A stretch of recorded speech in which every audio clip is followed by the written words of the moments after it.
A customer ordered for 100 ml of coconut oil, so I now thought that 2 coconut would easily give me 100 ml of coconut oil. But guys, what happened next? It made me question everything. I've been making coconut oil for a while now, but most times I make it in larger quantities. I've never really used just 2 coconut to make coconut oil before, so I wasn't completely sure how much oil I would get. So I just assumed that it would be enough for the 100 ml my customer ordered. I started by opening the coconut, and that is when I noticed that one was mature while the other one was very soft. I didn't think too much about it at first, so I just continued. At this point, as you can see, I used a knife to remove the coconut flesh from the shell, and then I drained out the coconut water. I washed it thoroughly, and I used my local grater to grate everything, you understand. If you have a blender, you can use a blender, or you can take it to an industrial grinder. After grating, I added hot water to help bring out the coconut milk properly. Then I squeezed it thoroughly and I sieved it. So as you can see in this video, I didn't stop at that one wash. I repeated the process several times until I was sure I had extracted everything I could from the coconut. So I washed and squeezed this for about 3 times. Yes, I did that for about 3 times to be very sure that there's no milk again left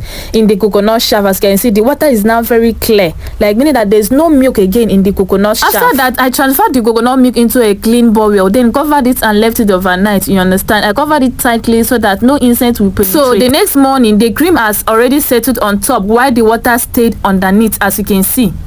I carefully removed the cream and transferred it into my pot. I love this method very well because it saves gas and time. Instead of cooking all the water for hours, I only cook the cream that contains the oil. So guys, at this point, I took out all the coconut milk and it's left with only water. There's nothing in this water. I placed the pot on the gas, and as it's heated up, the moisture dried out and the coconut oil gradually started coming out. Honestly, that is always my favorite part of this process. But here comes the part that surprised me. After all that work, I expected to get the full 100 ml my customer ordered, but guys, guess what? Instead of that, I got only about 50 ml. I stood there and looked at the bottle and I asked myself, what just happened? Was it because one of the coconut wasn't mature enough? Or is it that 2 coconuts are simply not enough to produce 100 ml of pure coconut oil? Honestly, I still don't know. All I know is that my customer paid for 100 ml, so I had to make another batch to complete the order. This is why I always say that making coconut oil takes more effort than people realize. That small bottle you're seeing represents time, patience, and a lot of work behind the scenes. Now tell me in the comments, have you ever made coconut oil before? Do you think the soft coconut affected my results? If you found this video helpful, don't forget to like, share, follow, and leave a comment. Thank you so much for watching. See you in my next video. Bye.